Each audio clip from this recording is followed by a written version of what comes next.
Jean Morel, 42 ans, incarnait à lui seul l'image du succès discret et raffiné que l'on associait souvent aux entrepreneurs parisiens de haut niveau. À la tête d'une entreprise technologique florissante spécialisée en cybersécurité, il menait sa vie avec une rigueur presque militaire. Son appartement, situé à Neuilly-sur-Seine, respirait le bon goût et l'ordre. Chaque objet semblait avoir été choisi avec précision. Le mobilier en bois clair, les œuvres d'art contemporaines soigneusement accrochées au mur, les tapis persans nettoyés à la main, et même la disposition des livres sur les étagères trahissaient une quête silencieuse de stabilité. Mais derrière cette façade élégante se cachait une douleur que ni le succès ni l'ordre ne pouvaient apaiser. Jean était veuf depuis un peu plus de 3 ans. Sa femme, Clara, une pédiatre engagée et douce, était décédée subitement d'un anévrisme cérébral, laissant derrière elle un vide brutal et 2 fillettes inconsolables, Camille, alors âgée de 4 ans, et Zoé, tout juste 1 an. Jean, ébranlé mais déterminé, avait alors décidé de ne pas se laisser submerger par la perte. Il s'était promis de tenir debout, non pour lui, mais pour ses filles. Très vite, il avait engagé Manon, une nourrice recommandée par un réseau de parents du quartier. Une femme dans la quarantaine, chaleureuse, d'apparence posée, avec une douceur dans la voix qui rassurait immédiatement les enfants. Camille et Zoé s'étaient attachées à elle presque immédiatement. Jean, peu à peu, s'était laissé aller à la confiance. Il ne la considérait pas seulement comme une employée, elle faisait partie de leur quotidien, de leur équilibre fragile. Manon était présente chaque matin, chaque soir, préparait les repas, lisait les histoires du coucher, et parfois, dans les moments les plus durs, tenait les filles contre elle, jusqu'à ce que leurs sanglots s'apaisent. Les années avaient passé, et même si l'absence de Clara se faisait toujours sentir, la vie avait trouvé une nouvelle forme. Camille, maintenant âgée de 7 ans, était une petite fille vive, curieuse, passionnée par les sciences et la lecture. Zoé, de 4 ans, suivait ses pas avec admiration, un peu plus rêveuse, souvent perdue dans des mondes imaginaires.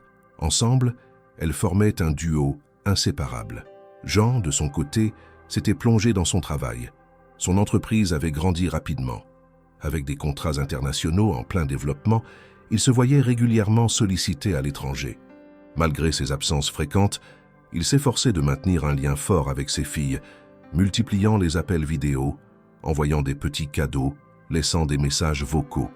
Et Manon assurait le reste, veillant à ce que la routine ne soit jamais rompue, que les règles soient respectées, que l'amour et l'attention ne manquent jamais.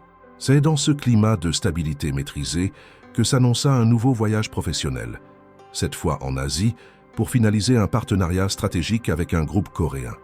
10 jours. Jean hésita longuement. Il savait que ses absences pesaient sur les filles, surtout sur Camille, qui posait de plus en plus de questions sur la mort, l'amour, la solitude. Mais il savait aussi que cette opportunité pouvait sécuriser l'avenir de sa société et, indirectement, celui de ses enfants. Avant de partir, il prit le soin de planifier chaque détail. Il organisa les repas à l'avance, laissa des instructions précises à Manon, prévint les professeurs de Camille, les parents d'élèves amis, même la concierge de l'immeuble. Chaque jour, une visioconférence était prévue à heure fixe, pour que les filles puissent lui raconter leur journée et voir son visage. Le départ fut tendre. Jean embrassa ses filles à plusieurs reprises, leur répéta qu'il reviendrait vite, qu'elles devaient être sages, écouter Manon, et surtout ne pas s'inquiéter. Camille serra fort son cou. Zoé lui glissa un dessin plié dans la main. Il monta dans le taxi, le cœur lourd, mais convaincu que tout se passerait bien. Manon lui fit un signe de la main depuis le perron, un sourire tranquille aux lèvres, comme toujours. Pendant le voyage, Jean resta connecté.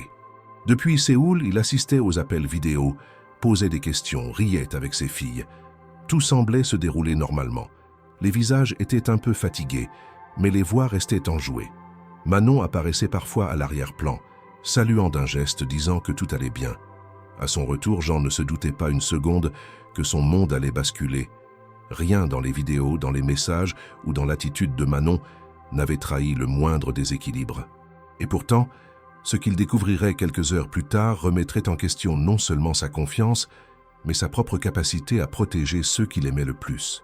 Jean sortit du taxi en fin d'après-midi, exténué par le long vol retour de Séoul. Le ciel grisâtre de Paris enveloppait la ville d'un manteau humide et une fine pluie tombait en silence sur les pavés propres de Neuilly-sur-Seine. Il jeta un coup d'œil rapide à l'immeuble familier, salua distraitement la concierge, qui lui lança un bon retour sans lever les yeux, puis monta d'un pas pressé les escaliers jusqu'à son appartement. Il avait hâte de retrouver ses filles, d'entendre leur voix, de sentir leurs petits bras autour de son cou. 10 jours sans elles lui avaient paru une éternité. Il inséra la clé dans la serrure, poussa la porte et entra. Immédiatement, une étrange sensation s'empara de lui. Le silence. Un silence trop lourd, trop dense, presque irréel. L'appartement, d'ordinaire animé par les rires des filles, les pas précipités, les dessins éparpillés sur la table, semblait figé, comme déserté depuis des heures. Jean posa sa valise à l'entrée, tendit l'oreille. Pas de musique, pas de télévision, pas un mot, pas un cri. Il appela « Camille, Zoé, papa est rentré !» Mais aucune réponse ne vint. L'inquiétude, d'abord légère, se transforma en alerte sourde. Il avança dans le salon, jetant des regards rapides autour de lui. Le désordre était inhabituel. Des coussins traînaient à terre, des verres à moitié vides sur la table basse, une couverture en boule au sol. Ce n'était pas le désordre enfantin qu'il connaissait, c'était un désordre négligé, comme si personne n'avait pris soin de quoi que ce soit depuis des jours. Puis il les vit, Camille et Zoé, recroquevillées l'une contre l'autre sur le grand canapé beige. Leurs yeux étaient grands ouverts, mais éteints, presque vides. Leurs cheveux étaient emmêlés, leurs vêtements froissés, tachés.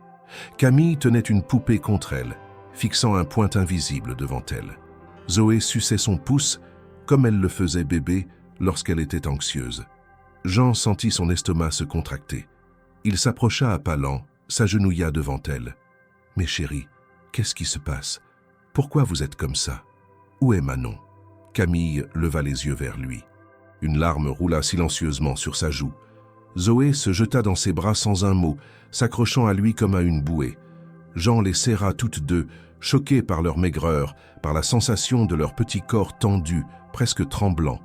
Il n'avait jamais senti ses filles aussi absentes, comme si elles s'étaient réfugiées loin d'elles-mêmes. Il les couvrit d'un plaid et leur murmura des paroles rassurantes, puis se leva.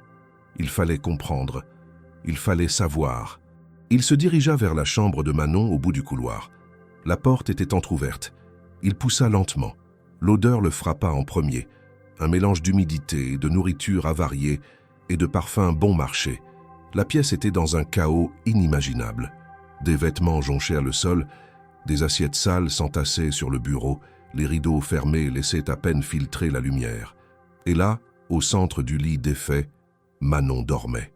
Ou plutôt elle était affalée, profondément endormie, les bras écartés, un gobelet vide à la main. Jean resta un moment figé. Il n'y avait pas de traces d'alcool apparent, mais le tableau en disait long. Elle ne se réveilla pas lorsqu'il ouvrit plus largement la porte, ni lorsqu'il appela son nom d'une voix sèche. Il entra, avança, répéta plus fort « Manon !» Elle sursauta, ouvrit les yeux à moitié, le regard flou. Elle le reconnut à peine, bafouilla un « Ah, vous êtes rentré !» Puis se tourna sur le côté, comme si de rien n'était. Jean sentit une colère sourde monter. « Mes filles sont dans un état lamentable, et vous dormez? Qu'est-ce qui s'est passé ici ?» Elle leva une main molle, l'air agacé. « Je faisais ce que je pouvais. Elles sont difficiles. Toujours à crier, à courir. J'ai fait ce que j'ai pu, voilà tout. Aucune trace de remords, ni d'inquiétude. Juste du mépris voilé et une forme de lassitude insolente. » Jean sentit le sol se dérober sous lui. Il ressortit de la pièce, referma la porte, prit son téléphone et appela immédiatement leur pédiatre. Il fallait qu'un médecin les voie, qu'il vérifie leur état. Ensuite, il prévint son assistante pour annuler tous ses rendez-vous. Il n'irait nulle part avant d'avoir compris ce qui s'était passé. En attendant l'arrivée du médecin, il tenta de nourrir les filles. Camille ne toucha presque rien. Zoé grignota quelques bouchées d'un croissant qu'il avait sorti du congélateur. Elles avaient clairement perdu du poids. Leurs visages étaient tirés, leurs regards fuyants. Le médecin, arrivé 1 heure plus tard, confirma ses craintes. Les filles montraient des signes de stress prolongé, de déshydratation légère, de manque de sommeil. Rien de critique, mais suffisamment préoccupant pour exiger une vigilance renforcée.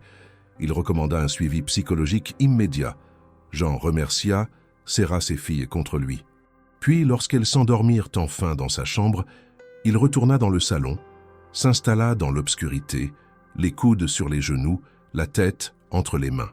Comment avait-il pu ne rien voir à travers les écrans? Comment une femme qu'il croyait de confiance avait pu les négliger à ce point, voire pire? Il ne parvenait pas à se détacher de l'image du regard de Camille. Il y avait dans ses yeux une douleur que personne n'aurait dû porter à cet âge. Il se leva brusquement, alluma son ordinateur. Il avait installé depuis des années un système de caméras internes, principalement pour sécurité et supervision à distance. Il ouvrit les enregistrements des 10 derniers jours, déterminé à tout visionner, chaque heure, chaque moment. Il voulait des réponses, il voulait comprendre, et surtout, il voulait justice. Assis dans son bureau, Jean fixait l'écran de son ordinateur avec une intensité presque fébrile. Il avait parcouru les enregistrements de la caméra du salon pendant plus de 2 heures, notant chaque comportement étrange, chaque absence, chaque silence. L'interface lui permettait de passer rapidement d'un jour à l'autre, de visionner les moments de passage, d'identifier des séquences inquiétantes, et plus il avançait dans les images, plus le malaise grandissait. Il n'y avait plus de place au doute. Les vidéos ne montraient pas de maltraitance physique directe, mais ce qu'elles révélaient était tout aussi grave. On y voyait Camille et Zoé souvent seules, passant de longues heures à regarder des dessins animés sans supervision, mangeant des plats industriels réchauffés au micro-ondes, parfois même des restes oubliés dans le frigo. Pendant plusieurs jours consécutifs, il n'y avait aucune trace de jeu éducatif, de bain, de lecture du soir. Manon apparaissait sporadiquement, traînant des pieds, semblant fatiguée, ou alors totalement absente de l'appartement pendant de longues plages horaires. Jean accéléra les séquences de nuit. C'est là que tout bascula. Il remarqua d'abord les allées et venues nocturnes de Manon.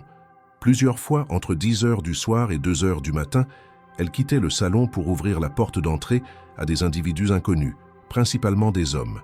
L'un d'eux resta plus de 3 heures. Une autre nuit, 2 personnes différentes arrivèrent à 1 heure d'intervalle. Les caméras n'avaient pas d'audio, mais les gestes étaient clairs.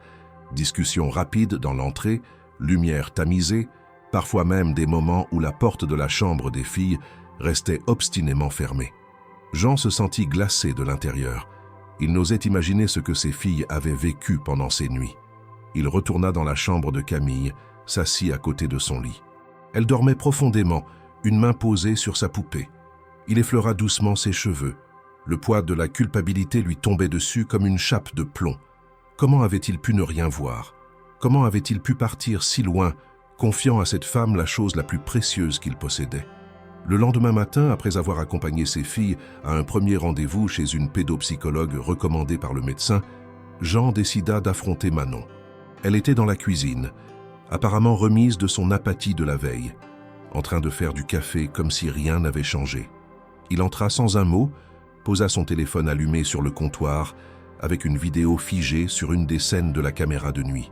« Tu peux m'expliquer ça ?» demanda-t-il d'une voix calme mais tranchante. Manon jeta un œil à l'écran, puis haussa les épaules. « Ce n'est pas ce que tu crois.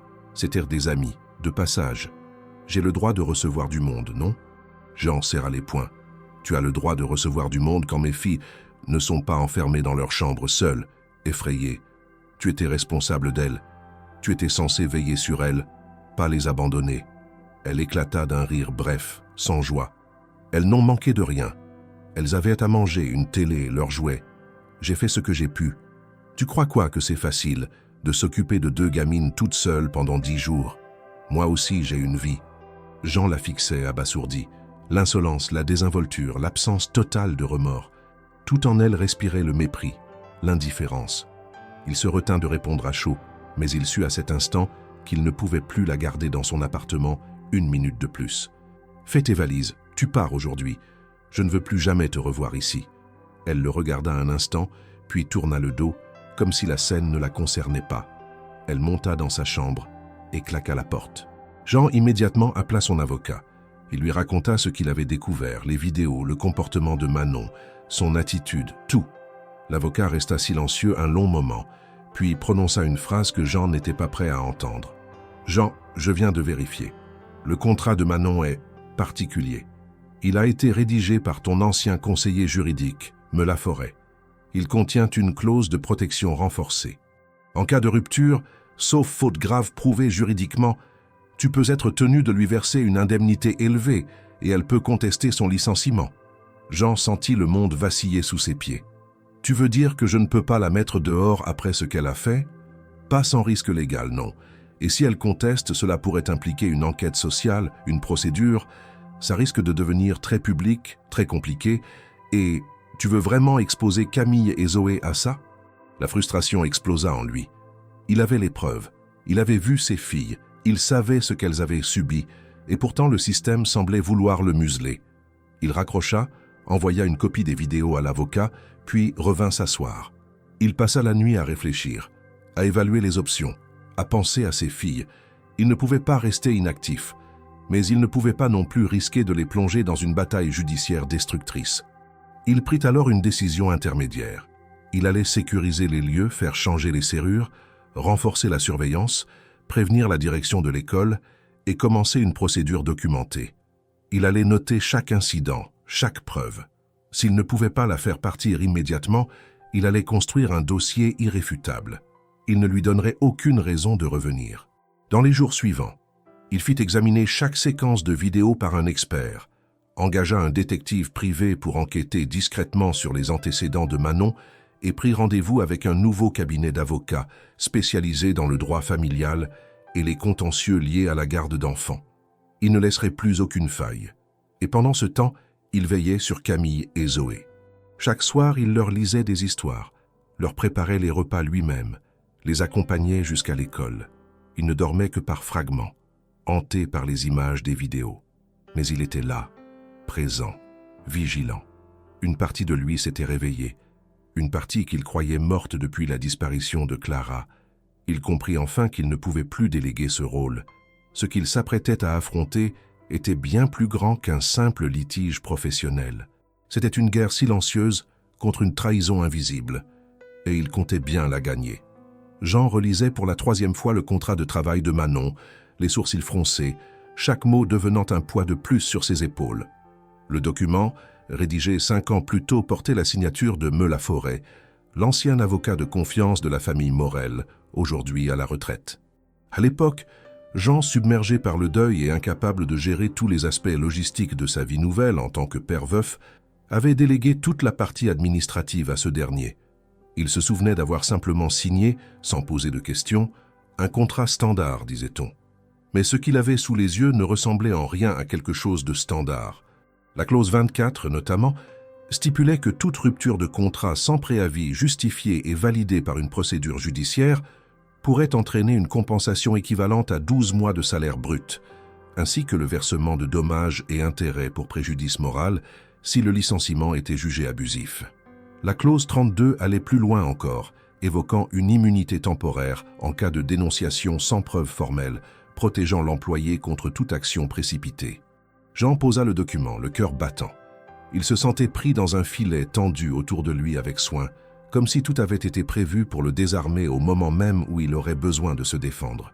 Il tenta de joindre Meux-Laforêt, sans succès. Un message automatique lui indiqua que le cabinet avait fermé définitivement 6 mois plus tôt. Il retourna voir l'équipe d'avocats spécialisés qu'il avait mandatés. Dans une salle de réunion sobre et lumineuse du 16e arrondissement, il exposa les clauses une à une. L'avocate en charge du dossier, Meux Delcourt, une femme rigoureuse à la voix posée, confirma ce qu'il redoutait. Ce contrat est juridiquement blindé. Il est inhabituel, mais pas illégal. Le problème, c'est que sans preuve directe d'un acte de maltraitance, des marques physiques, des témoignages concordants ou une expertise psychologique urgente, vous ne pouvez pas invoquer la faute grave.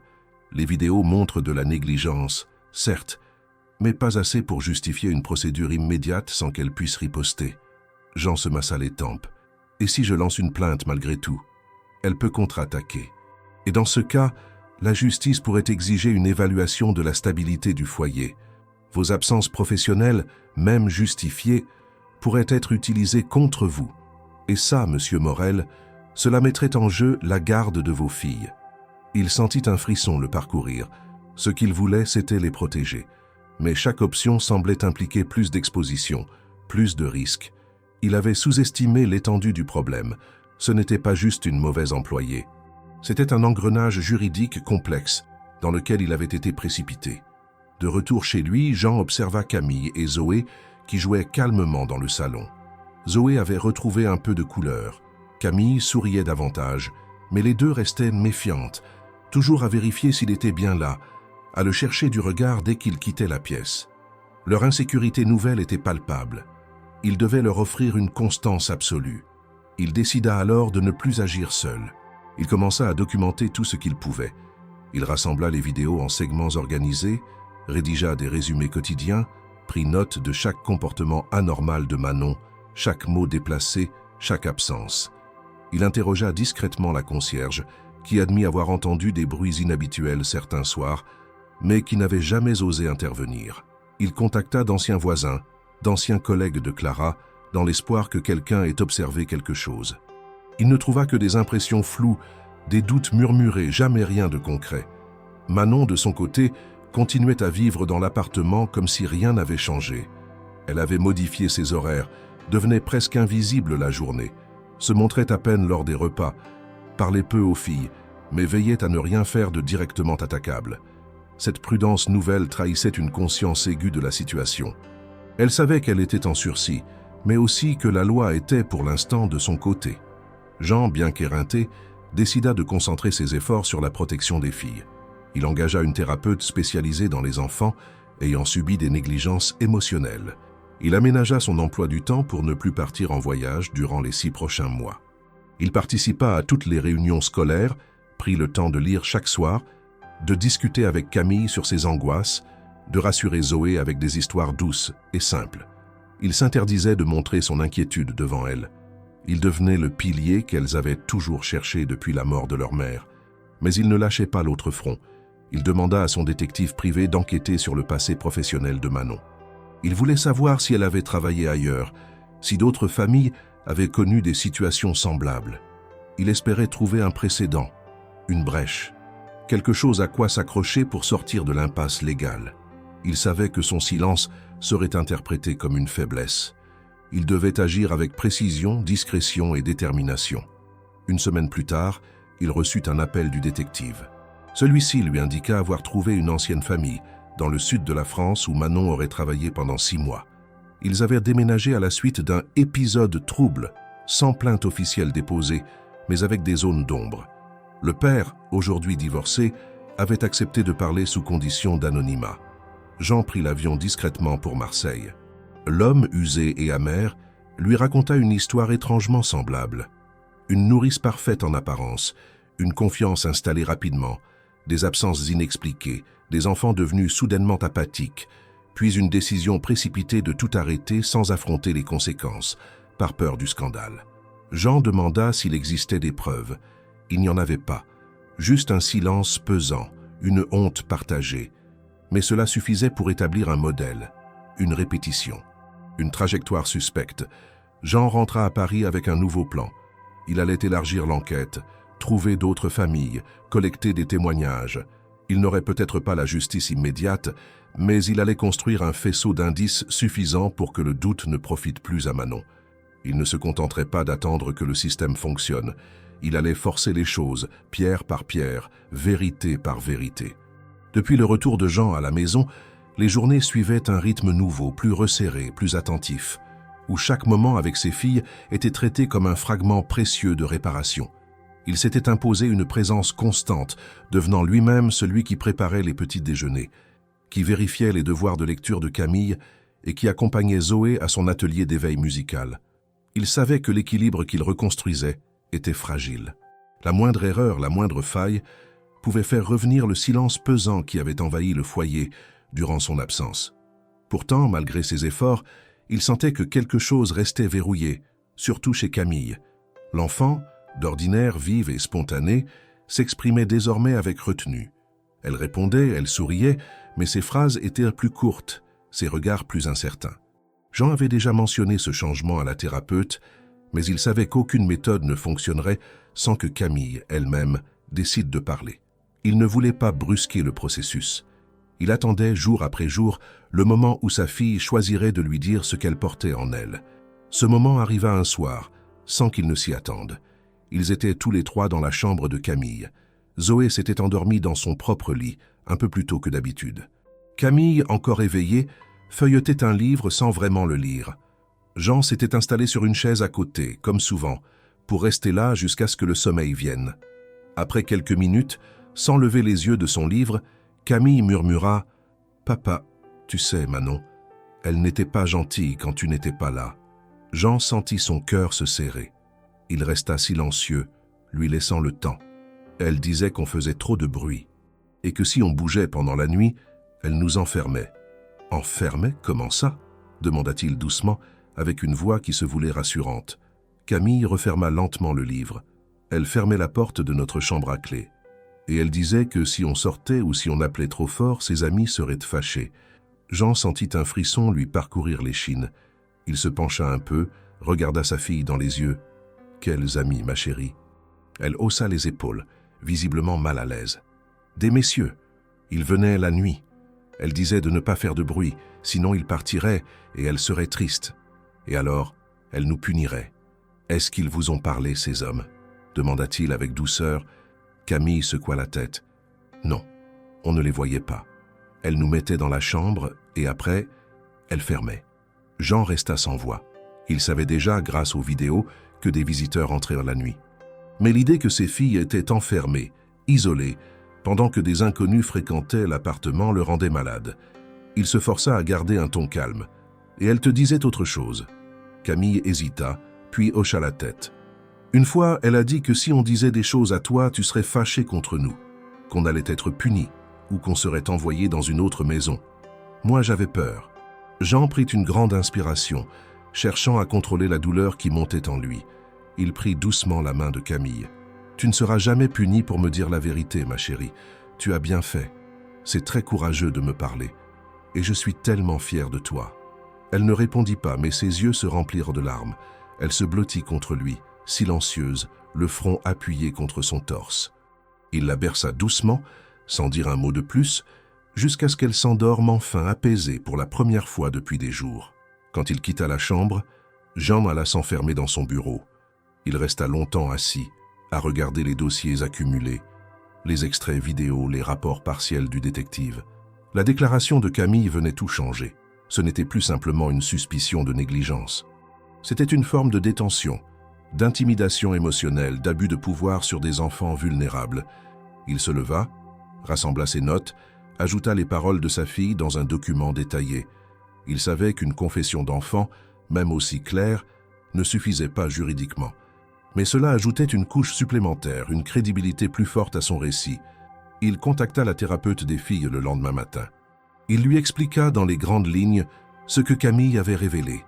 Elle lui proposa de voir la fillette le jour même pour valider l'information dans un cadre professionnel, avec les bons mots, les bons outils. Jean accepta immédiatement.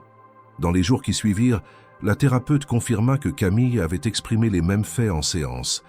Avec une clarté désarmante, elle avait décrit les nuits enfermées, les menaces de punition, la peur des hommes invisibles.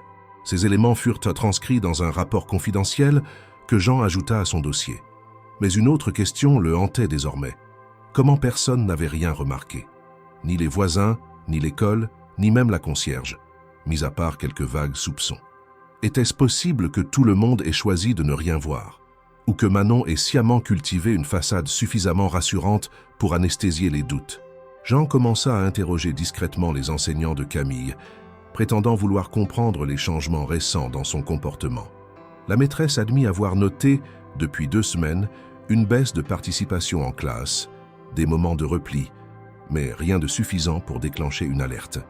Le directeur, lui, évoqua la possibilité d'une crise passagère liée au manque de la figure maternelle, une explication trop simpliste qui irrita profondément Jean. Il comprit alors que le silence autour de ce genre de situation n'était pas un accident.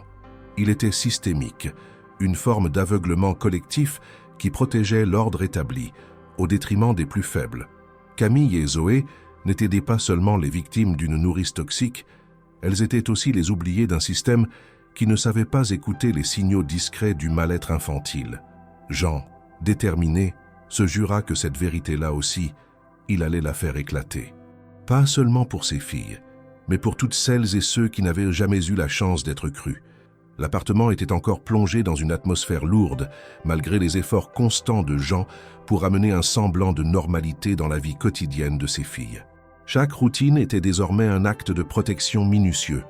Le lever en douceur, le petit déjeuner équilibré, les trajets à l'école faits main dans la main, les soirées sans téléphone ni télévision, où les jeux de société remplaçaient les bruits du passé. Jean avait interdit à Manon toute interaction directe avec Camille et Zoé. Il justifiait sa présence résiduelle par une procédure de licenciement en cours, tandis qu'il consolidait discrètement son dossier. Il attendait que les nouvelles preuves s'accumulent pour pouvoir agir légalement et définitivement. Mais ce matin-là, quelque chose changea. Jean, comme à son habitude, se leva tôt pour préparer le petit déjeuner. Il jeta un œil vers la chambre de Manon, située au fond du couloir. La porte était entr'ouverte, ce qui était inhabituel. Il s'approcha lentement, poussa la porte et découvrit une pièce vide. Le lit était défait, les draps en boule, les tiroirs ouverts. Une valise manquait dans le placard. En quelques secondes, il comprit. Elle était partie. Un instant, il se figea. Puis il fouilla rapidement la chambre, ouvrit les armoires restantes. Plusieurs objets avaient disparu. Son ordinateur personnel, des dossiers qu'elle rangeait dans une boîte verrouillée, quelques bijoux qu'il savait être à Clara, et surtout, son portefeuille contenant ses papiers d'identité. Il se précipita dans son propre bureau. Là aussi, il nota l'absence de certains documents qu'il avait laissés sur son bureau la veille. Des copies des premiers rapports du détective, un carnet avec des notes manuscrites sur les séances thérapeutiques des filles, une clé USB contenant les vidéos compilées des caméras internes. Elle avait visé juste. Il n'y avait aucun doute, Manon avait prémédité son départ. Ce n'était pas une fuite improvisée, c'était une évasion calculée, méthodique, menée à bien dans la nuit.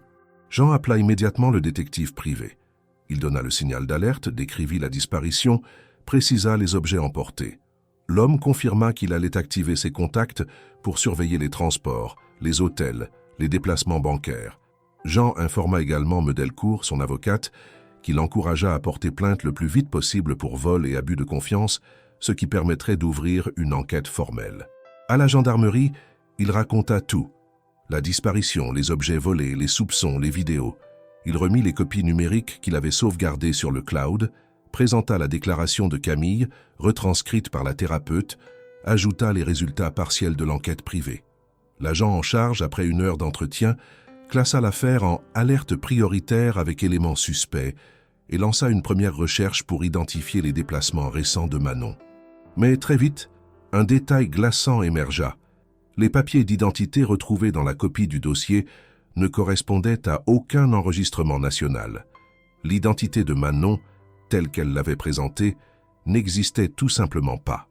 Aucun numéro de sécurité sociale valide, aucun antécédent connu. La femme qui l'avait engagée, qui avait vécu sous son toit pendant 5 ans, n'était pas celle qu'elle prétendait être. Jean se sentit trahi une seconde fois, avec encore plus de violence. Il avait offert sa confiance, son intimité, ses filles, à une inconnue, une femme qui, visiblement, avait échappé à tout contrôle administratif, qui avait pu infiltrer son foyer en se cachant derrière un masque construit de toutes pièces. Il comprit que son histoire dépassait largement la sphère privée. Il s'agissait maintenant d'un crime plus large, d'une escroquerie potentiellement répétée dans d'autres familles. Il relança le détective avec une nouvelle directive. Retrouver l'origine réelle de cette femme, reconstituer son parcours, identifier ses précédentes victimes. L'homme lui promit des résultats rapides, profitant des éléments concrets désormais à disposition pour croiser les bases de données, les noms d'emprunt, les signalements anciens.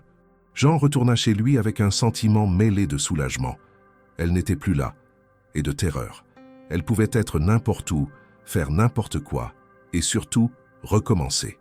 Dans les jours qui suivirent, il intensifia le soutien autour de ses filles.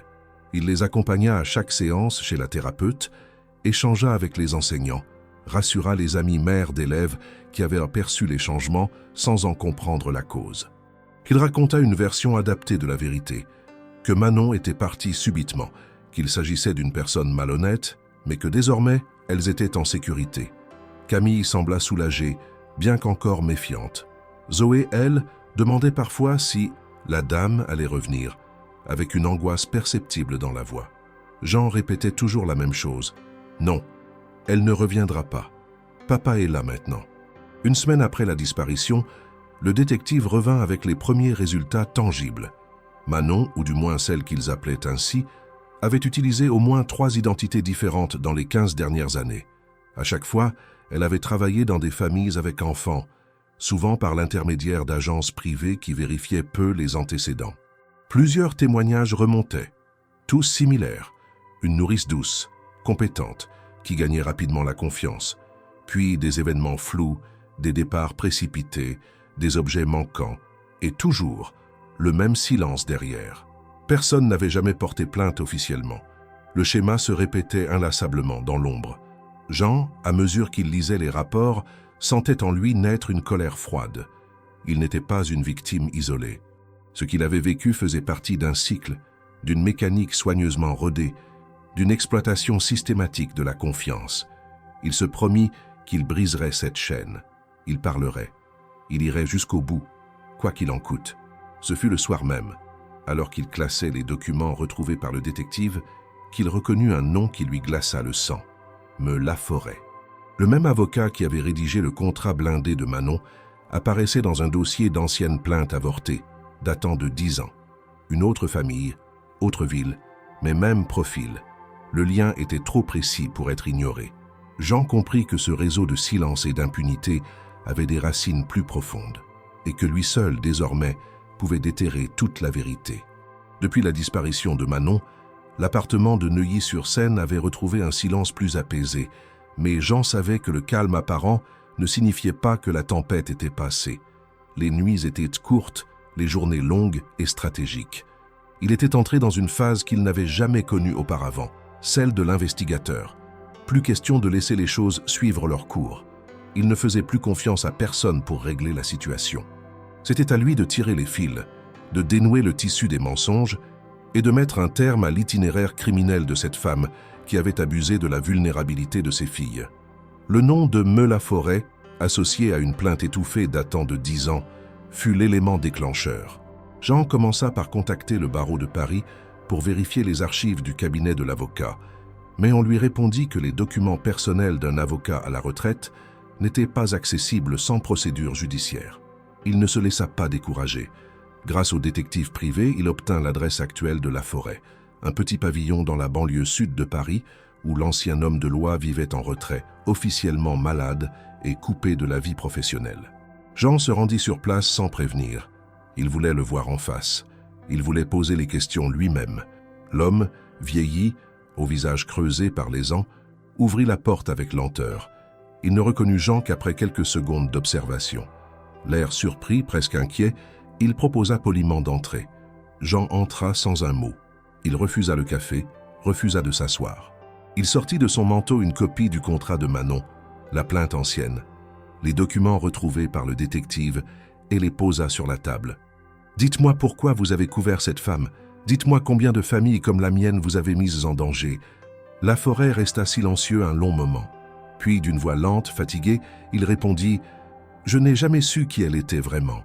Elle est venue me voir, recommandée par un confrère, sous une autre identité.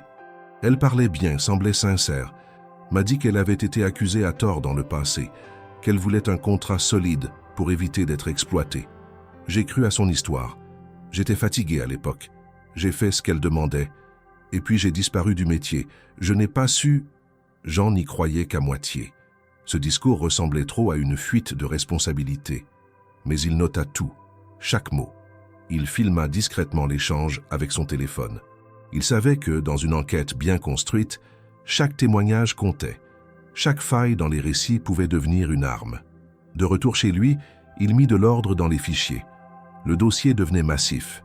Vidéos, rapports, témoignages, preuves administratives, déclarations croisées. Il créa un tableau pour organiser les liens. Identité utilisée par Manon, lieu de travail connu, famille concernée, date, relations indirectes.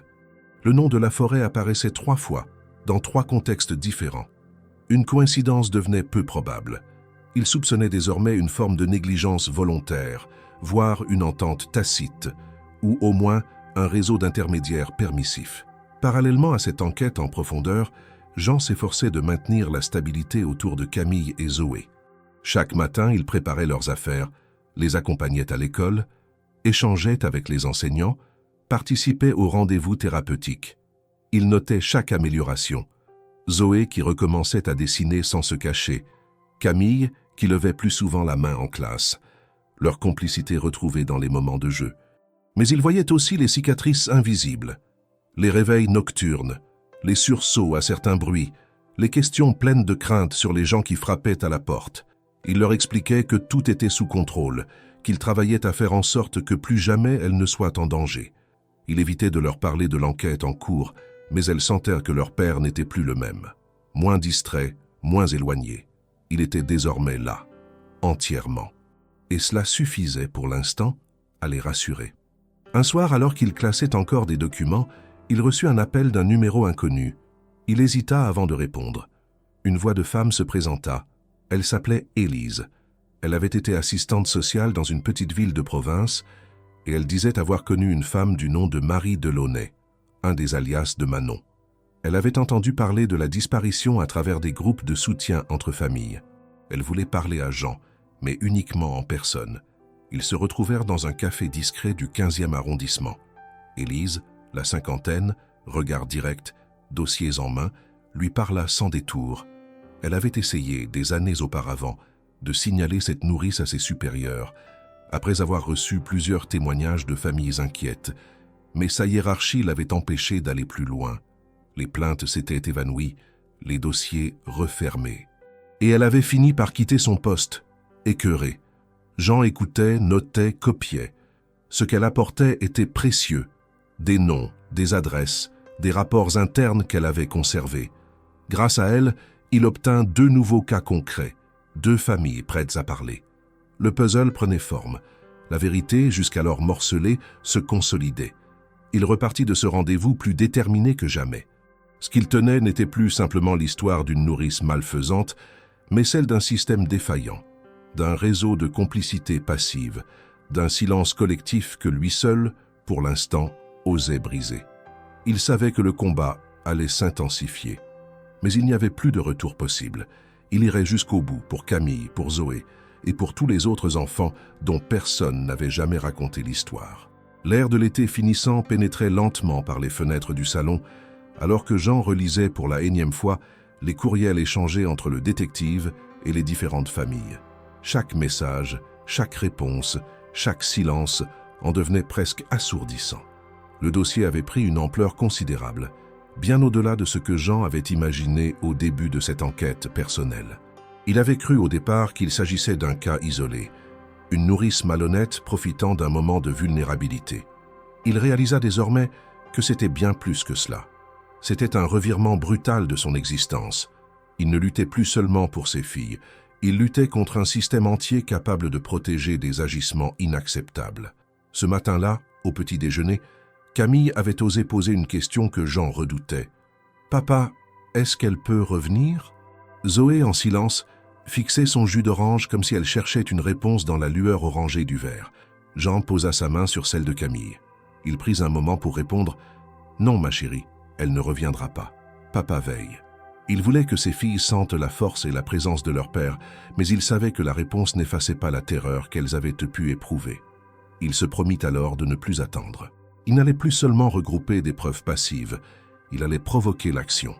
À la première heure, il envoya un courriel à Meude Delcourt, l'avocate, pour lui demander de préparer une requête en injonction provisoire et d'alerter la presse. Il savait que la médiatisation pouvait jouer un rôle clé. Il rédigea un communiqué succinct, sans sensationnalisme, présentant les faits, les anomalies, l'absence d'identité vraie de la nourrice, la plainte d'autres familles, le silence systémique. Il demanda à l'avocate de le relire, puis il contacta un journaliste indépendant qu'il avait rencontré par hasard, en lui envoyant les principaux éléments, copies anonymisées des témoignages, rapports du détective, extraits vidéo des caméras. Il ne voulait pas d'un scandale voyeuriste, mais d'un éveil, d'une prise de conscience. Il fixait la date, 2 jours plus tard, entretien à la radio locale, article programmé dans un hebdomadaire national. Dans l'intervalle, il intensifia encore ses soins auprès des filles. Le soir, il les emmenait voir un spectacle de marionnettes, puis les promenait le long de la Seine. Il cherchait à nourrir leur confiance, à restaurer leur enfance. Il préparait des repas équilibrés, rigoureux, évitant les plats rapides de la fameuse journée de papa qu'il réservait au mercredi. Il tenait un journal dans lequel il notait une phrase par jour. « Voir mes filles sourire sans crainte » ou « offrir la tranquillité qu'elles méritent ». Il utilisait ces notes comme un mantra silencieux pour ne pas oublier pourquoi il faisait tout cela. Il savait que la normalité reconstruite devenait un acte de rébellion. Mais 2 jours plus tard, tout bascula. Une enveloppe anonyme arriva dans sa boîte aux lettres, sans expéditeur, sans indication. Il l'ouvrit, y trouva 2 photographies imprimées en qualité professionnelle. Une image de Camille dans le salon, jouant, une autre de Zoé, endormie dans son lit. Au revers, un message court « Tu es allé trop loin. Arrête ». Le papier était vierge sur le côté restant. Aucun nom, aucune signature. Jean sentit un froid intense parcourir son dos. Ce message n'était pas un hasard. C'était un avertissement. Non plus professionnel, mais personnel. On ne menaçait plus un dossier. On menaçait une famille. Il respira profondément, se força à ne pas céder à la panique. Il posa les photos près de son ordinateur, enregistra le courrier avec un technicien pour garantir la traçabilité. Puis, il téléphona à la police. Il déposa plainte pour menaces, harcèlement et intrusion dans la vie privée. Il fit constater l'envoi par un huissier. Il était prêt. Mais surtout, il était touché par un sentiment que rien ne pouvait stopper désormais. L'enjeu n'était plus simplement la vérité. Il s'agissait de la sécurité de ses filles. Il savait que le conflit qu'il avait déclenché était bien plus rude qu'il ne l'avait imaginé. Le soir venu, après avoir couché les filles, Jean s'installa devant son écran. Il relut la lettre anonyme, fixa longuement les photographies, réfléchit aux implications. Il se souvenait de l'époque où sa plus grande inquiétude était un contrat, une réunion à l'étranger. Aujourd'hui, sa plus grande inquiétude était de savoir si le mal avait désormais identifié ses enfants. Il réalisa que la vraie bataille venait de commencer. Il changea les serrures de l'immeuble, installa un dispositif de sécurité renforcé, vérifia les transports des enfants pour l'école, exigea que 2 adultes les escortent jusqu'au portail. Il parla à la directrice de l'école de la situation, demanda que l'accès soit protégé, que seuls les parents puissent récupérer les filles. Il s'assura qu'elles soient sous son regard continu, sans exception. Au matin, il commença à écrire un récit, non pour la publication, mais pour structurer son propre esprit. Il voulait consigner chaque événement, chaque menace, chaque signe.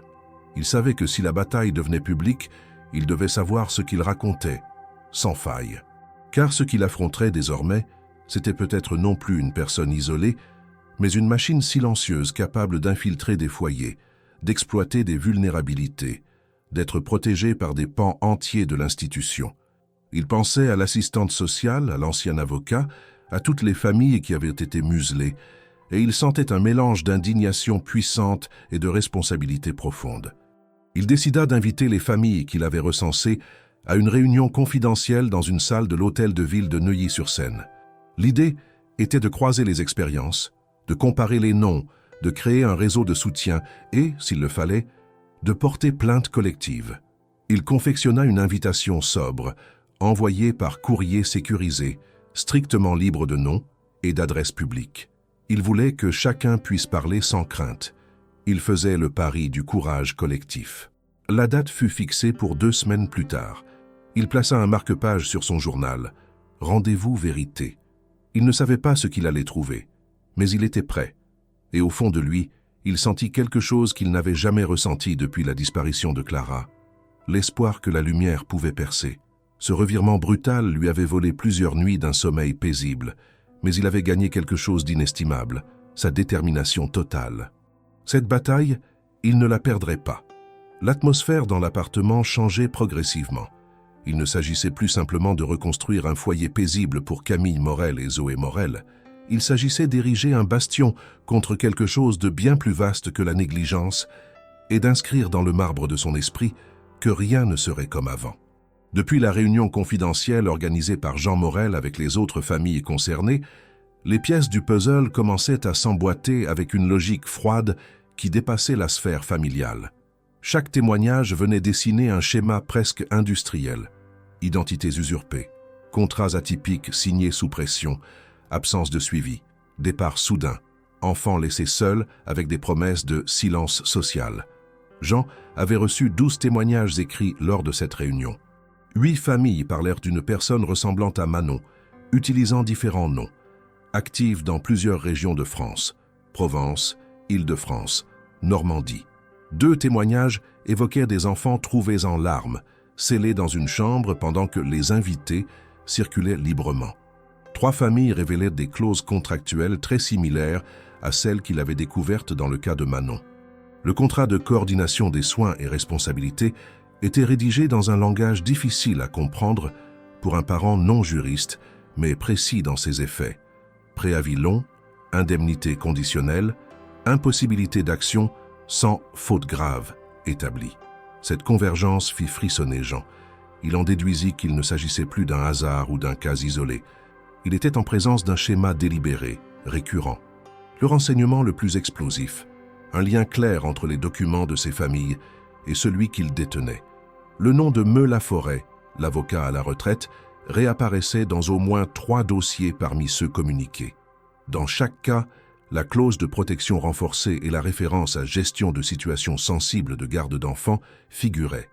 Jean sut que celui qu'il considérait jusqu'alors comme un simple praticien négligent était potentiellement un maillon d'un système. Il appela immédiatement son avocate, Delcourt, pour lui exposer ses nouvelles preuves, en joignant les fiches anonymisées des familles, les extraits contractuels et les déclarations recueillies. Elle lui confirma ce qu'il redoutait, mais aussi ce qu'il attendait. Nous avons désormais un faisceau convergent. Si nous pouvons lier ces dossiers et démontrer que cette chaîne est active, nous ne traitons plus une affaire personnelle, mais un réseau.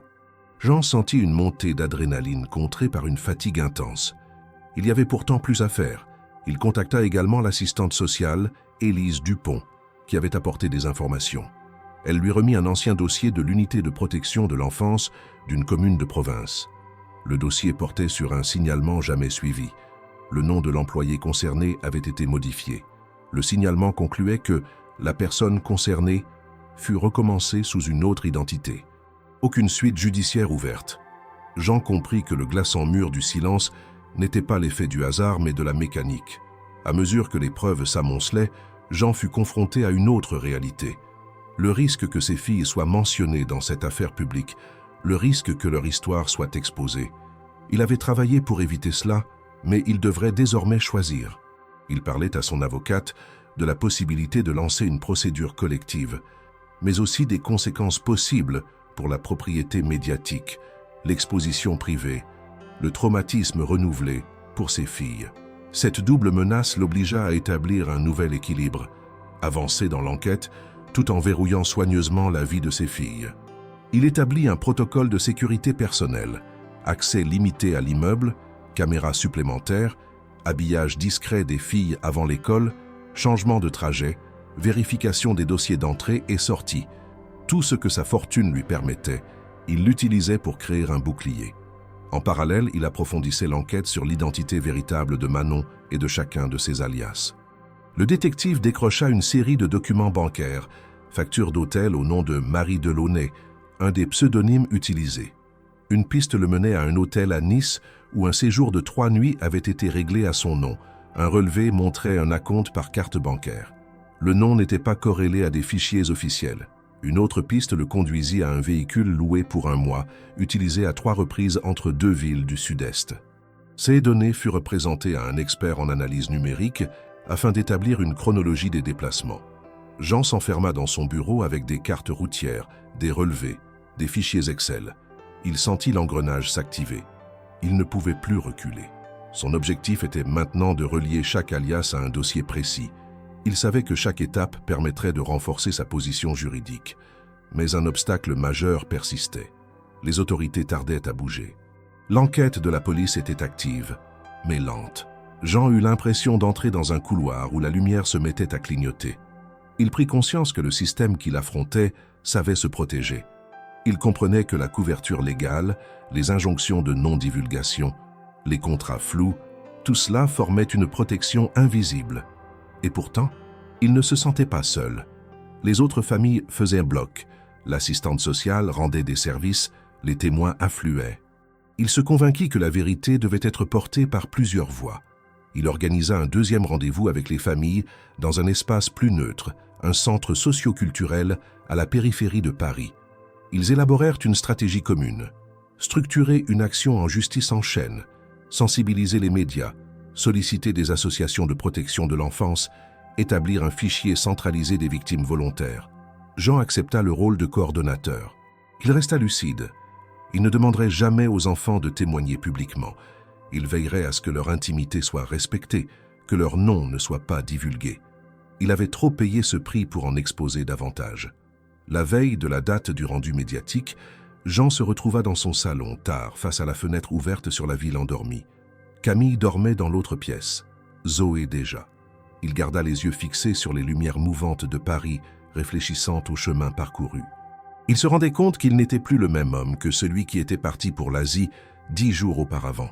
L'affaire s'était métamorphosée en mission.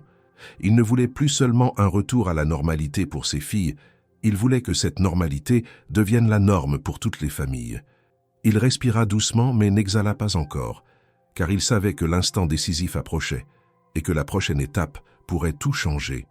Le jour qu'il avait redouté depuis des semaines arriva enfin. La conférence presse tenue par Jean Morel commençait à 18h dans une salle du centre de presse de Paris. Le public, composé de journalistes, de représentants d'associations de protection de l'enfance, de juristes et de familles concernées, remplissait les chaises rangées en salle. Mais pour Jean, l'enjeu ne se mesurait pas en chiffres ou en photographies. Il était là pour défendre quelque chose de beaucoup plus essentiel, la voix de ses enfants et de tous les enfants qui n'avaient pas pu parler eux-mêmes. Il s'était préparé pendant des nuits entières, répétant les mots, sélectionnant les extraits vidéo, les photos, les contrats, tout. Une épée et un bouclier à la fois, l'arme de la preuve et la protection de ses filles. À 18h précises, la lumière baissa légèrement. Un projecteur pointait sur la table où Jean était assis, entouré de Medelcourt et d'une représentante de l'Association nationale Protection et Enfance France. Il sentit son cœur battre très fort, mais il s'efforça de respirer calmement. Il regarda la salle, posa la main sur la copie du contrat de Manon et entama son discours. Sa voix, ferme et posée, résonna dans l'espace silencieux. « Mesdames, messieurs, je suis ici non pas pour une histoire personnelle, mais pour une alerte. Une alerte portée par chaque famille qui, comme la mienne, a cru que tout irait bien parce que nous avions confiance. Nous avons signé des contrats, laissé nos enfants sous surveillance et pensé que le cadre légal et humain suffisait. Je suis ici parce que j'ai compris que ce cadre pouvait être détourné. » Il expliqua comment une nourrice aux multiples identités avait été capable d'entrer dans plusieurs foyers, de signer des contrats atypiques, de bénéficier d'une protection juridique formalisée et d'opérer dans le silence collectif. Il montra des extraits vidéo de ses filles seules dans le salon, des séquences nocturnes des allées et venues, des contrats similaires trouvés chez d'autres familles, le nom de l'ancien avocat, Meu Laforêt, apparaissant dans plusieurs dossiers. Chaque image, chaque mot, chaque contrat firent trembler la salle. La représentante de l'association s'avança alors et conclut que l'affaire n'était plus isolée. Elle s'inscrivait dans un mouvement national de faiblesse structurelle de la protection de l'enfance. Jean avait déclenché une onde. Après la présentation, la séance de questions-réponses s'engagea.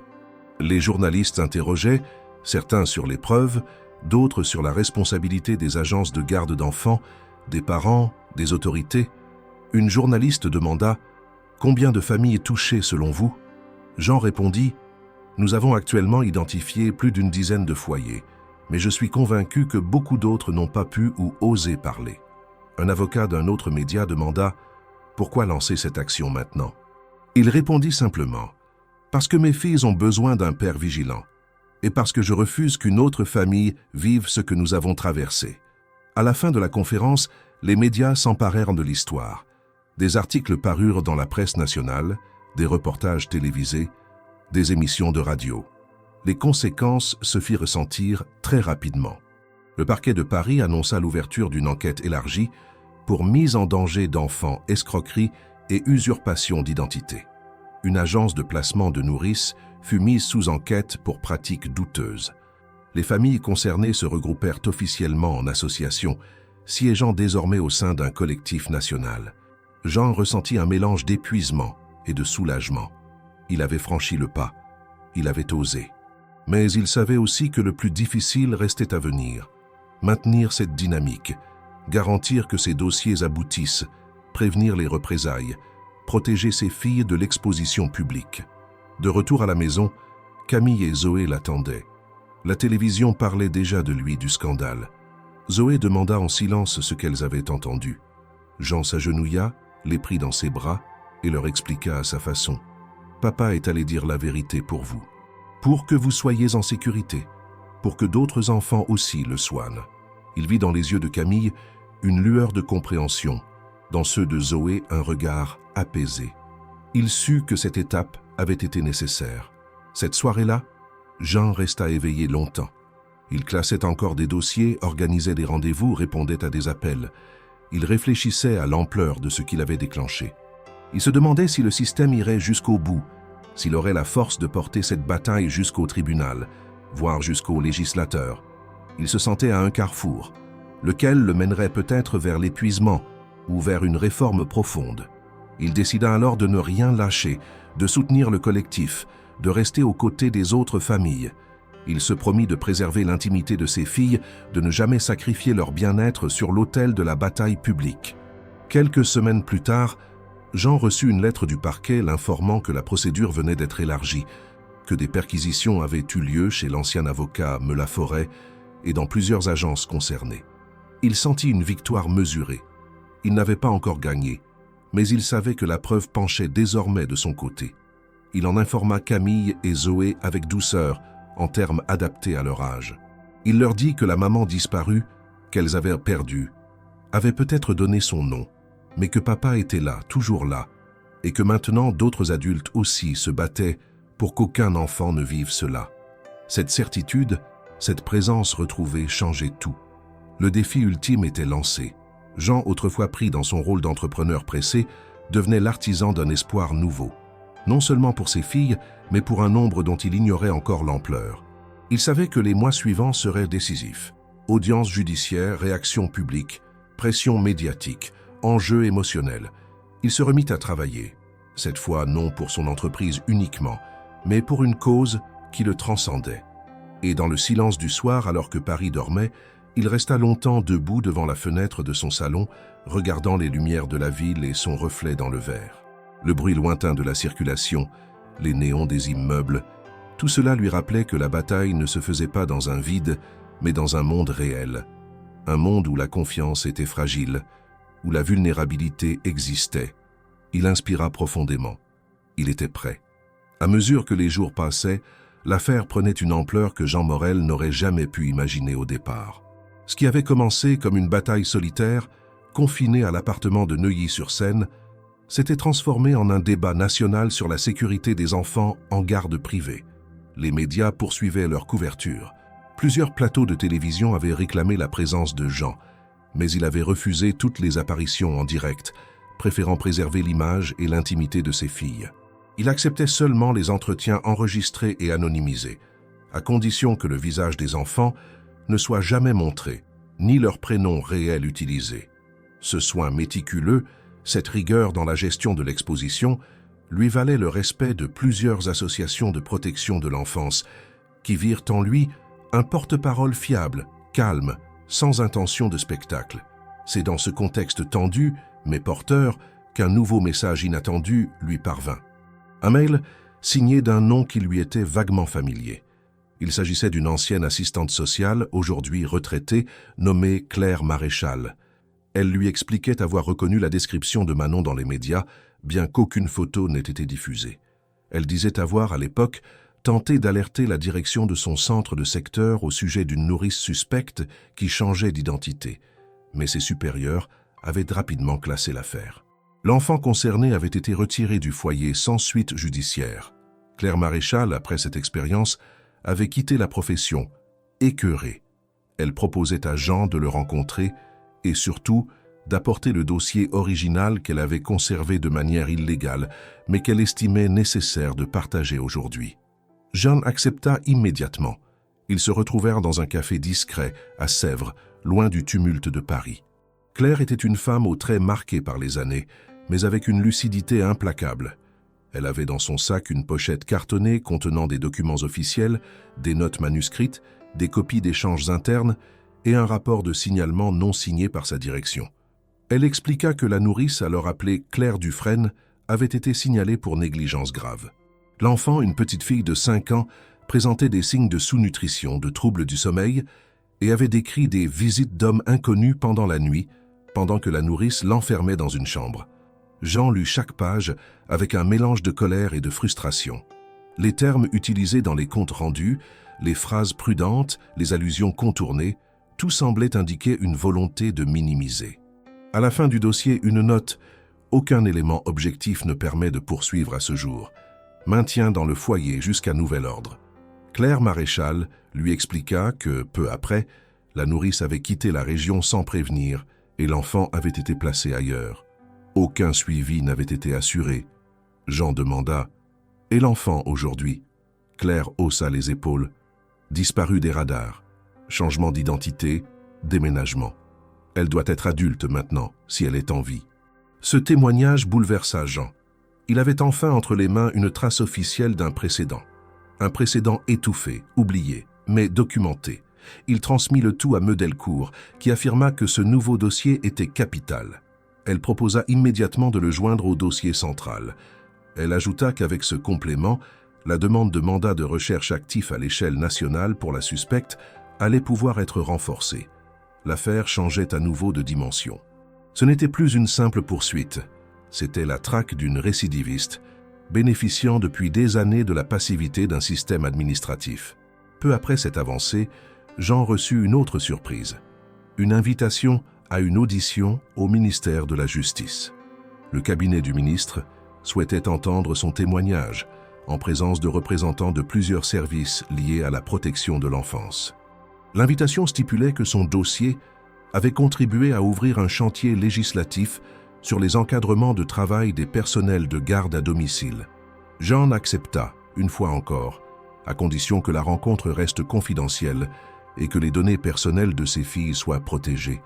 Lors de cette réunion, il fut accueilli avec sérieux. Les interlocuteurs écoutèrent attentivement chaque détail de son exposé. Ils posèrent des questions techniques, examinèrent les documents, consultèrent les vidéos.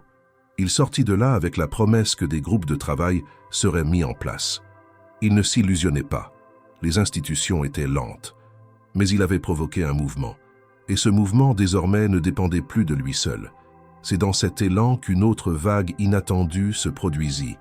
Des familles de pays voisins, Belgique, Suisse, Luxembourg, prirent contact avec le collectif français. Des cas similaires émergèrent. Une nourrice sous un autre nom, mais avec un même mode opératoire. L'affaire devenait européenne. Jean fut alors contacté par une ONG active dans la défense des droits de l'enfant, basée à Bruxelles, qui proposa d'intégrer le dossier dans un programme de surveillance des agents de garde privés en Europe. Ce soutien donna une nouvelle légitimité au combat de Jean. Il travailla de concert avec ces structures, toujours en gardant ses filles au centre de ses priorités. Camille et Zoé, dans ce tumulte, continuaient de retrouver une vie plus stable. Leur sourire revenait, les cauchemars s'atténuaient. Jean poursuivait les rendez-vous thérapeutiques, mais les séances devenaient plus légères. Zoé recommençait à jouer seule, à inventer des histoires. Camille, elle, écrivait des petites lettres pour son père, lui laissant des mots d'encouragement sur son bureau. Un jour, il trouva une phrase écrite en lettres majuscules, maladroite mais touchante. « Papa, tu nous protèges très fort. » Ce papier, il le glissa dans son portefeuille, entre ses papiers d'identité et une photo de Clara. Il savait qu'aucune récompense ne serait jamais plus forte que ces mots-là. Il continua d'avancer, porté par ces signes simples mais puissants. L'allié inattendu qu'il avait trouvé en Claire Maréchal venait de lui offrir une clé. Et les institutions, bien que lentes, commençaient à réagir. Il ne savait pas combien de temps durerait ce combat, ni combien d'étapes restaient. Mais il savait une chose essentielle. Il n'était plus seul. Et désormais, ce combat ne lui appartenait plus uniquement. Le combat de Jean Morel, commencé dans l'intimité de son foyer et le silence d'un appartement de Neuilly-sur-Seine, atteignait désormais une phase décisive.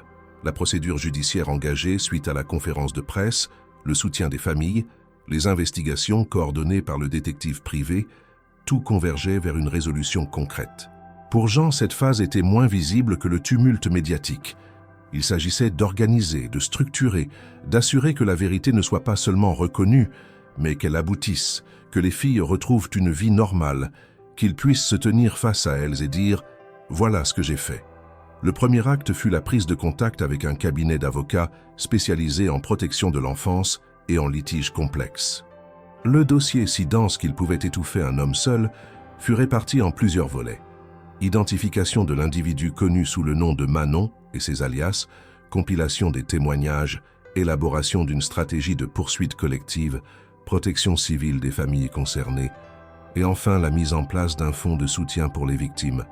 Jean assuma le rôle de coordinateur. Il établit un planning serré. Chaque semaine, l'avocate en charge lui fournissait un état d'avancement. Chaque 2 semaines, il réunissait le collectif des familles pour un point commun. Chaque mois, il adressait un bulletin interne afin de maintenir la motivation et la confiance. Il exigeait que la communication soit claire, sans promesses irréalistes, sans illusions sur le calendrier judiciaire. Nous entrons dans une phase de marathon, pas de sprint, répétait-il. Parallèlement, Jean poursuivait la restauration du quotidien domestique. Il avait fait installer une nouvelle porte blindée et un système de vidéosurveillance intérieure discret, mais efficace. Il avait recruté une nouvelle gouvernante après un processus rigoureux. Vérification d'identité, contrôle des antécédents, recommandations vérifiées.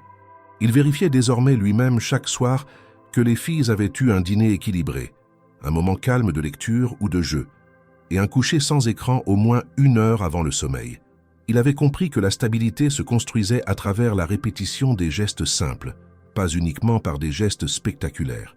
Mais le volet le plus lourd restait la dimension psychologique. Jean voyait encore les effets du traumatisme sur ses filles. Zoé avait parfois des sursauts au bruit d'une porte. Camille se recroquevillait lorsqu'un inconnu frappait à la porte. Il accompagna les 2 filles à des séances de thérapie de groupe pour enfants victimes de négligence et plusieurs heures individuelles avec une pédopsychiatre. Il participa aussi à des ateliers pour parents, lui qui, jusqu'alors, était avant tout un entrepreneur débordé, apprenait à écouter, à ralentir, à poser ses émotions. Il se donnait le droit de pleurer devant elles, quand il n'y avait plus rien à cacher, simplement pour leur montrer que le père, malgré tout, était humain. Une autre étape importante de la résolution fut la formalisation du collectif des familles. Baptisé « Famille pour l'enfance libre », ce groupe devint une association à but non lucratif. Jean fut nommé membre du conseil d'administration. L'association avait pour objectif soutien aux victimes, suivi juridique, sensibilisation publique, formation des familles à la vigilance, plaidoyer pour une réforme de la garde d'enfants privés. L'association publia un livre blanc, diffusé aux écoles, aux mairies, aux agences de garde, détaillant les mécanismes mis en lumière dans l'affaire. Le ministère de la Justice s'en saisit et proposa la création d'un comité permanent chargé de refaire les agréments des nourrices, de renforcer l'audit des agences et d'instaurer un fichier national des intervenants. Jean fit partie de ce comité, participant à des réunions à Bercy, rédigeant des recommandations. Il le faisait non pas pour la reconnaissance, mais par devoir. Sur le plan judiciaire, plusieurs chefs d'accusation furent retenus contre l'individu connu sous l'alias Manon. Mise en danger d'enfants, usurpation d'identité, escroquerie, violence psychologique sur mineurs. Le parquet convoqua des auditions, procéda à des perquisitions dans les anciens lieux d'emploi et demanda l'expertise des fichiers bancaires et des contrats similaires. Jean suivait l'avancée en temps réel avec ses avocats. Il ne laissait pas les rouages de la justice se gripper. Il relisait chaque rapport, chaque évolution, chaque déclaration. Il lui arrivait certains soirs de se réveiller en sursaut, pensant à ses filles, mais aussi à toutes les autres, et de se dire que ce qu'il faisait avait un sens. La résolution ne signifiait pas que tout était fini. Au contraire, il devait maintenant veiller à ce que le verdict soit prononcé, à ce que les responsabilités soient établies, à ce que les réparations soient engagées. Il prit contact avec un cabinet d'indemnisation des victimes pour évaluer le préjudice moral et matériel subi par chaque famille. Il refusa pourtant de transformer cela en chasse aux dommages financiers. Son objectif restait clair, la protection des enfants, la prévention, la réparation. Il faisait parfois des conférences dans les écoles et les mairies, racontant une trame simplifiée sans mentionner ses filles nommément, mais partageant des repères de vigilance. Et si un adulte vous demande de ne pas parler à vos parents d'un détail anodin, parlez-en quand même. À la maison, un nouvel équilibre se dessinait. Le dîner familial reprenait ses droits. Les gestes vieux de 3 ans, la préparation des cartables, les discussions sur l'école, les histoires inventées avant le coucher, étaient revenus. Camille avait recommencé à demander son jambe de lecture, Zoé chantait dans la salle de bain sans crainte. Jean ne négligeait rien. Chaque sourire, chaque regard apaisé, chaque question spontanée redevenait une victoire. Il se souvenait de la veille de son voyage en Asie, du taxi, des valises, de l'air confiant. Il n'oublierait jamais ce moment, mais il comprenait maintenant que vivre, c'était plus que voyager pour conclure un contrat. C'était être là, jour après jour, petit matin, petit geste, petite présence. Et puis un samedi après-midi, il les emmena toutes les deux au bois de Boulogne, loin des dossiers, des caméras, des rendez-vous. Ils s'allongèrent dans l'herbe, regardant les nuages filer. Camille dessina un arbre. Zoé courut vers un banc pour rendre visite aux écureuils. Jean ferma les yeux un instant, la chaleur du soleil sur son visage, le bruit du rire de ses filles dans l'air. Il se redressa, les regarda et sut que ce moment était une étape, mais pas la fin. Il devait encore accompagner, encore bâtir, encore protéger, mais pour la première fois depuis longtemps, il sentit une paix relative. Le combat pour la résolution était en marche. Il n'était pas un héros, ni un martyr. Il était simplement un père, et cela suffisait. Le parc de la Planchette, à Levallois, baignait dans une lumière dorée d'après-midi. Ce samedi-là, le vent léger faisait danser les feuilles jaunes et rouges tombées des platanes, et les rires d'enfants remplissaient les allées. Jean Morel, assis sur un banc, observait ses 2 filles au loin, courant derrière un cerf-volant coloré que Zoé essayait de garder en l'air. Camille, plus grande, maîtrisait mieux les mouvements et guidait sa sœur avec patience. Cette scène, simple en apparence, incarnait tout ce que Jean avait rêvé de restaurer depuis son retour précipité d'Asie. L'insouciance, la joie, la sécurité. Il n'y avait plus de peur dans leurs gestes, plus de crispation dans leurs regards. Ce jour-là, il sut qu'ils avaient franchi un cap décisif. Depuis des mois, le quotidien des Morel s'était lentement reconstruit. Le combat judiciaire, bien qu'encore en cours, n'accaparait plus chaque instant. L'enquête avait conduit à l'arrestation de la femme connue sous plusieurs identités, localisée à la frontière espagnole sous un faux nom, alors qu'elle tentait de s'engager auprès d'une nouvelle famille.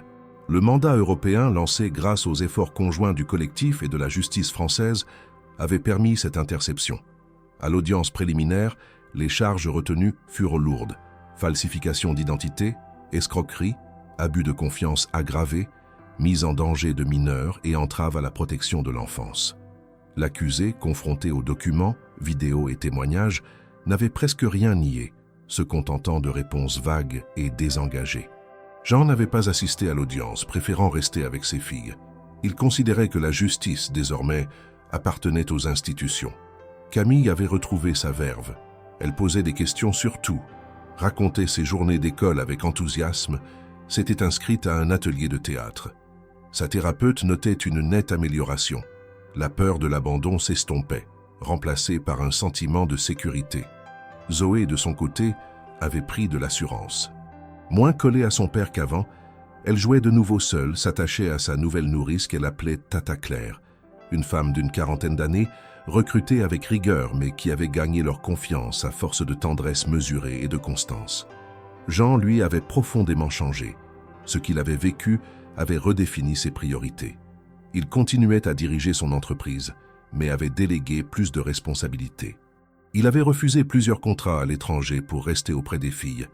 Il s'était engagé dans des associations, participait à des conférences sur la vigilance parentale et l'importance de poser des questions aux structures de garde, même aux plus réputées.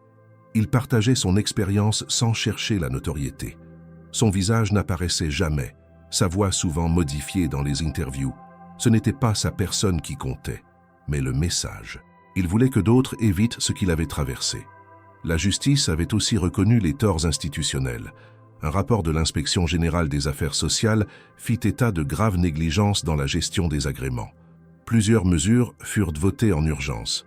Fichage centralisé des intervenants à domicile, vérification systématique des références, audits annuels des agences privées, obligations de formation continue. Jean suivait l'évolution sans euphorie, mais avec satisfaction. Il savait que la vigilance ne remplaçait pas l'humanité, mais il était convaincu qu'on ne devait plus fermer les yeux par confort. Sur le plan personnel, un calme s'installait. Les nuits étaient redevenues paisibles. Les filles dormaient sans se réveiller. Les dessins à la craie sur le tableau de la cuisine ne montraient en plus des maisons fermées ou des figures solitaires, mais des familles entières, des soleils, des arbres, des jeux.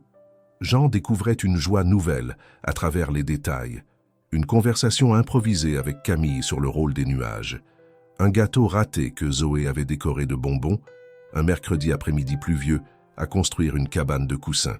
Il n'y avait plus de culpabilité dans ces moments-là, seulement la conscience claire d'être là où il fallait être. Un jour, Camille lui demanda s'il était triste de ne plus voyager autant pour son travail. Il réfléchit quelques secondes, puis répondit « J'ai voyagé longtemps à travers le monde. Maintenant, je voyage chaque jour en te voyant grandir, et c'est le plus beau voyage. » Elle avait souri, puis s'était retournée vers son livre. Le procès de l'accusé aboutit à une condamnation ferme. 5 ans de réclusion pour les faits cumulés, interdiction définitive d'exercer auprès de mineurs et obligation de réparation aux familles concernées. La décision fit la une des journaux, mais Jean ne fit aucune déclaration. Il laissa le collectif réagir. Pour lui, le temps des mots était passé. C'était l'heure du silence utile, de la reconstruction intime, loin des projecteurs. La dernière fois qu'il ouvrit le dossier, il le rangea dans un tiroir qu'il verrouilla. Il ne voulait pas oublier, mais il refusait que cette affaire dicte chaque minute de leur vie. Il conserva tout en format numérique, sécurisé, mais ne rouvrit plus les vidéos. Il voulait désormais garder en tête le son du rire de ses filles, pas le silence qui les avait enfermées. En cette fin d'après-midi au parc, Jean regardait Camille et Zoé revenir vers lui en courant, les joues rouges de froid, les yeux brillants. Elles s'installèrent sur le banc, l'une de chaque côté. Zoé glissa sa petite main dans la sienne. Camille posa sa tête sur son épaule. Il n'avait rien à dire, il n'y avait rien à prouver. Dans cette image figée entre les saisons, il comprit que tout ce qui avait été détruit ne serait jamais totalement réparé, mais que ce qui avait survécu était plus fort que ce qu'il avait perdu. Il se leva, leur proposa une glace malgré le froid. Elles crièrent « Oui !» à l'unisson. Et tous trois marchèrent vers le kiosque du parc, comme une famille simplement heureuse, loin des tempêtes passées.